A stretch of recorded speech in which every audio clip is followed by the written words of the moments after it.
So we've had a fab day in Piran and we are now back in Trudy, and the time has come to leave Slovenia. We are heading over to Croatia.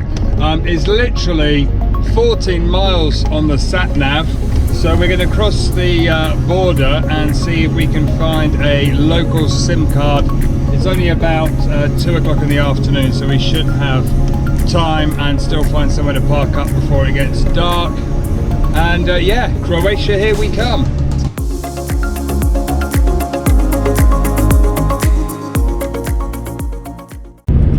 Yes, we are in Croatia, country number 23 for Tread the Globe.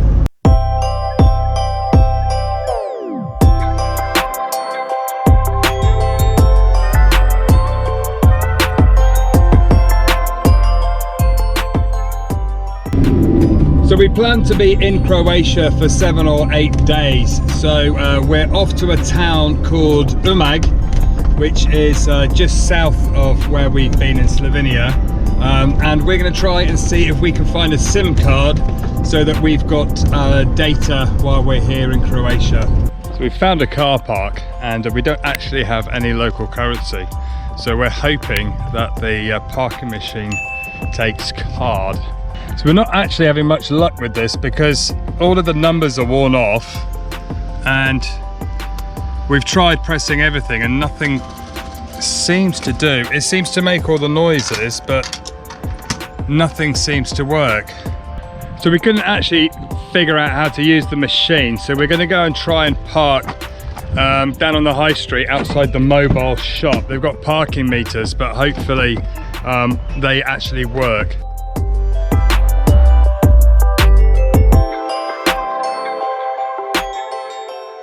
We're in the A1 shop and we are armed with a SIM card. Woohoo! And more importantly, we've actually found a contact who has a olive plantation and makes olive oil. So we may go and see these guys tomorrow morning.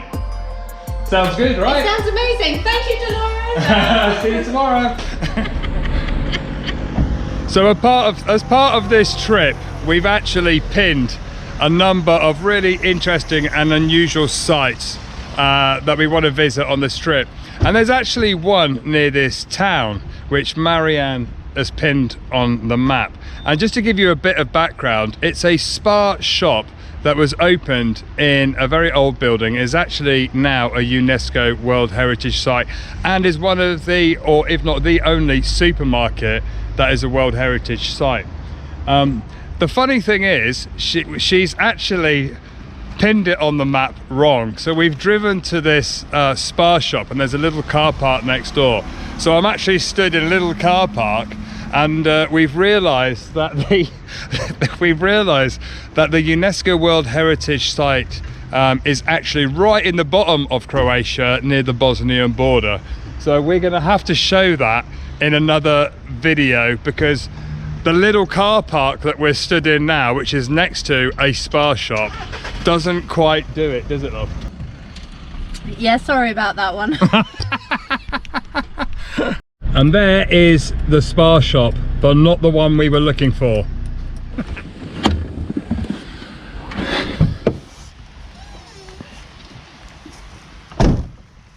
So we've literally come about a mile out of town and found this lovely spot. Yeah, it's really nice, and we're going to park up here for the night, and then hopefully tomorrow we might go and see the olive plantation, which would be really great.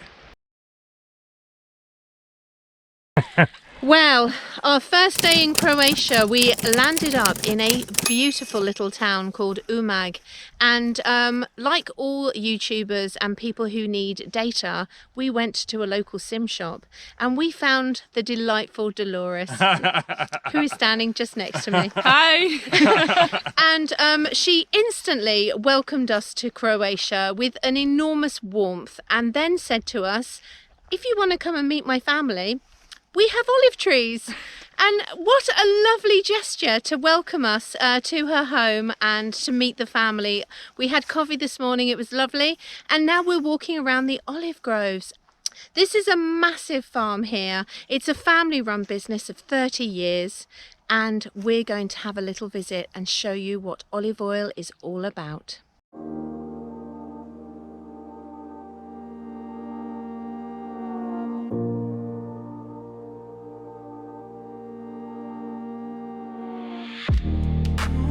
We are in the Istrian region. Here we have olive trees and a lot more. We have wine producers, we have olive producers, grappas, truffles, cheese, everything.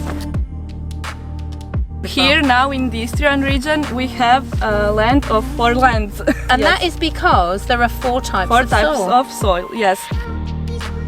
Here now we have the red soil. Okay. That is important because it has minerals, a Okay. lot of minerals and vitamins that help the growth. My family started this family business 30 years ago. There are a couple of thousand of olive trees. We have from 4 years old until 40-50 years old.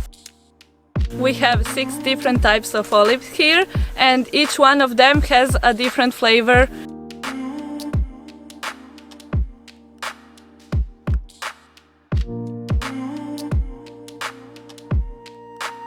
We harvest the olives once in a year in October, and the harvest is made by the family and with the help of some friends. The olive oil is made in the same day, it's processed in the same day.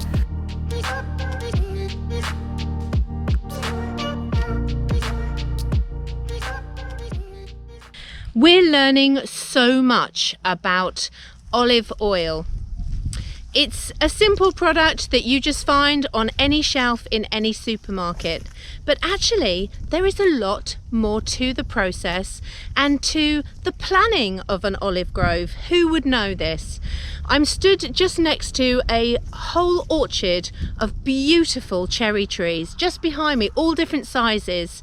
And these cherry trees are here for 2 reasons. The first reason is because they're slightly weaker than the olive tree, they'll actually be able to pick up and identify if there's any disease or any problems that could actually infest or upset the olive tree. So they're really looking after these olive trees.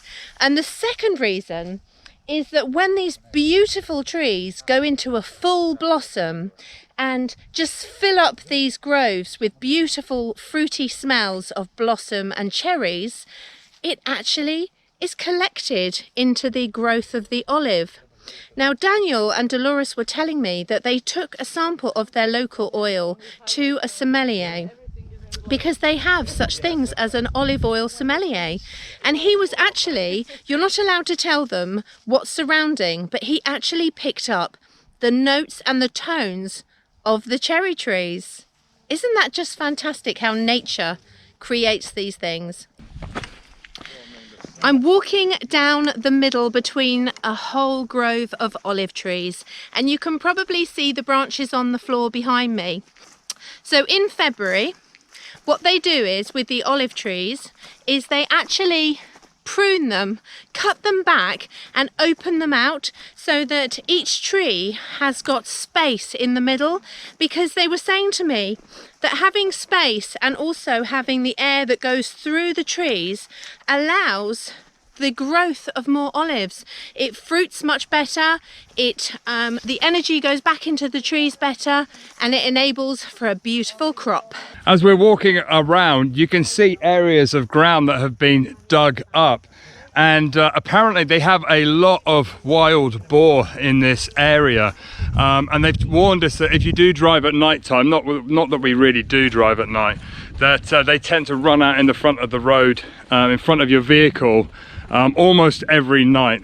So yeah, so if you do drive at night, watch out for them pigs. We've just come down to a new olive plantation. Believe it or not, these trees are actually about 4 years old. There's also an empty pole that I asked would they be adding another tree, and they were explaining that they put in roses at the end of each aisle, each row, so that they're able to identify if there's any disease, because the roses actually are more susceptible to any kind of disease or bug.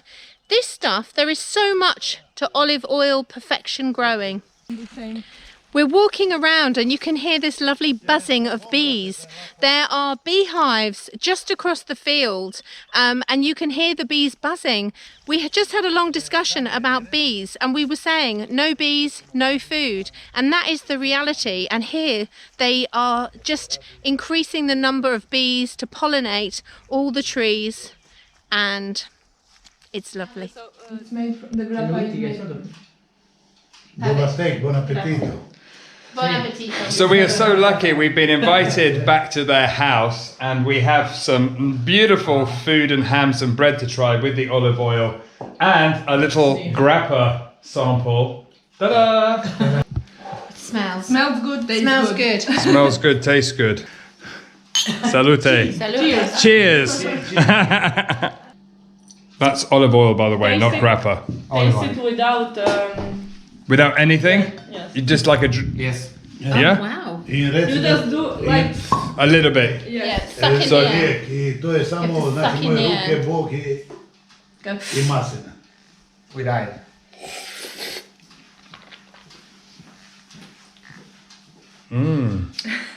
It's very smooth. It's smooth and you feel it here. To je lijek. And This this is one is bizarre. stronger and it's more for meat. And it's spicy. There's yes. actual, I can feel like a burn. It's It's more spicy. completely unusual. I've always made just bought olive oil and like extra virgin olive oil, and I've made salad dressings and drizzled it over things, but this, to actually drink the oil and taste the difference, is just bizarre. This And is do you really have like spicy. tasting sessions of the oil, Yeah. like wine? You taste it like... Yes. Yeah. You have a specific process how Yeah. to taste the olive oil. So yeah, you told me to suck in the air Like- like with wine. Yeah. Yes, because you And you have to- feel it In here, it? Oh, okay. up, and On the top then, of your palate and then down your throat. Yes. So they also have their own branded wine, which is made from the grapes that is produced by their friend. And we're just trying some of the wine, and it's absolutely delicious. It's really good. There you go, Croatian wine. Malvazia. Malvazia. See, now they're laughing at my pronunciation. Malvazia. Yes. There you go. So we've actually got olives that are grown and made here. We have different types of olive oils. They can go with any dishes, meat, fish, salad, but we have a limited edition that is not made with a typical procedure of process, but this one is made with ultrasound process. We are the only one producers in Croatia that is making this process. So in the normal process of making olive oil, there is water included in the process. However, with the ultrasound process, what makes it more special is they don't actually need to add water into the process. The result of that means that it is more pure, so the health benefits of eating olive oil is even more concentrated. How nice was that? Thanks very much, guys. We've had an absolutely wonderful morning, and all from buying a SIM card. You know, when you chat to people, we say it every time, the beauty of travel, you know, if you get an invite, just say yes. And we said yes, and I've had a wonderful morning experiencing the olive oil and the plantation. What a lovely family. Really, What a lovely really, family. really nice. And so now we are off driving east.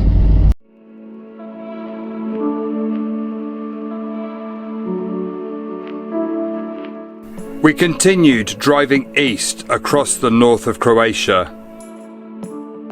taking in the new landscape and enjoying yet another glorious day with blue skies.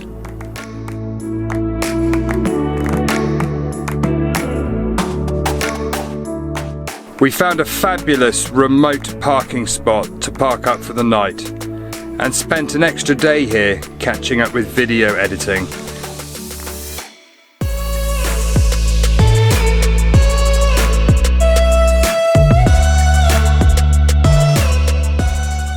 before leaving and continuing our adventure south.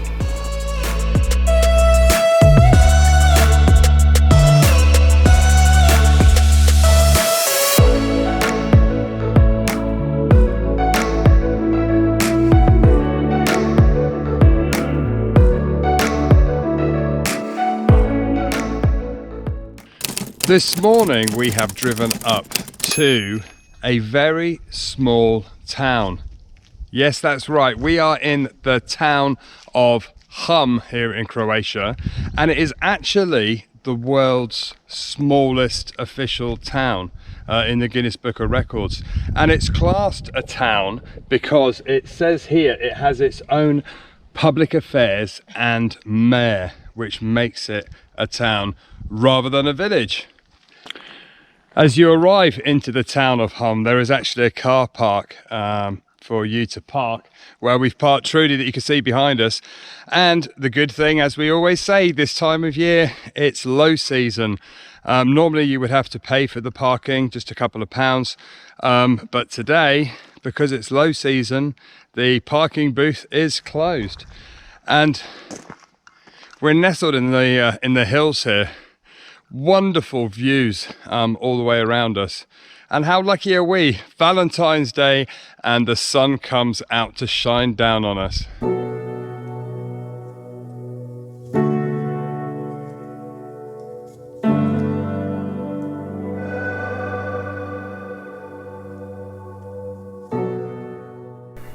According to the legend, giants built Hum from rocks left after building other towns in the valley of the River Merna. This small town has a wonderful wall and tower that you can see behind me. We're just going to enter the wall now. Wow, look how wonderful these town gates are.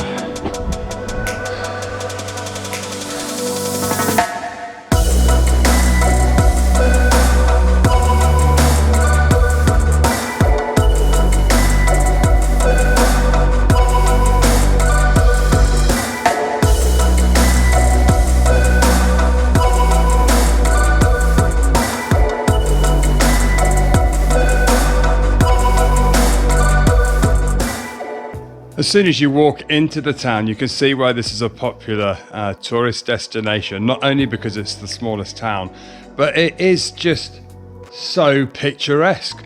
Cobbled streets, beautiful buildings. It's got a lot of character. I even love the way they have made, like, the ties that hold the old buildings together are really ornamental. So despite having a population of only 30, Hum actually does have a coffee shop, a souvenir shop, and a small place you can get something to eat. And if you want to stay here, they've even got a place that you can stay. And they say that money does not grow in trees. Well, here in Hum, they grow cats.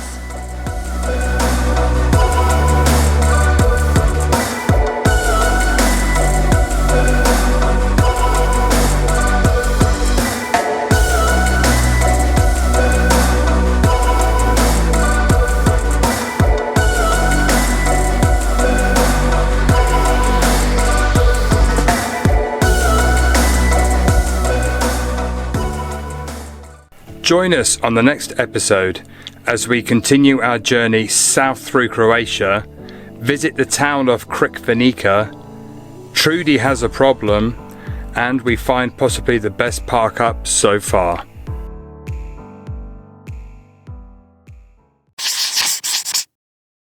Yes, we are officially in Croatia, country number 23 for Ted the Globe.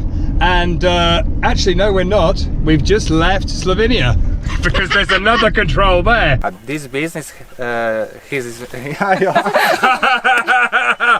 Cut! That's in the bloopers.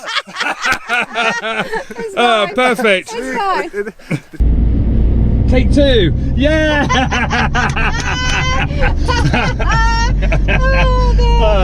Cut.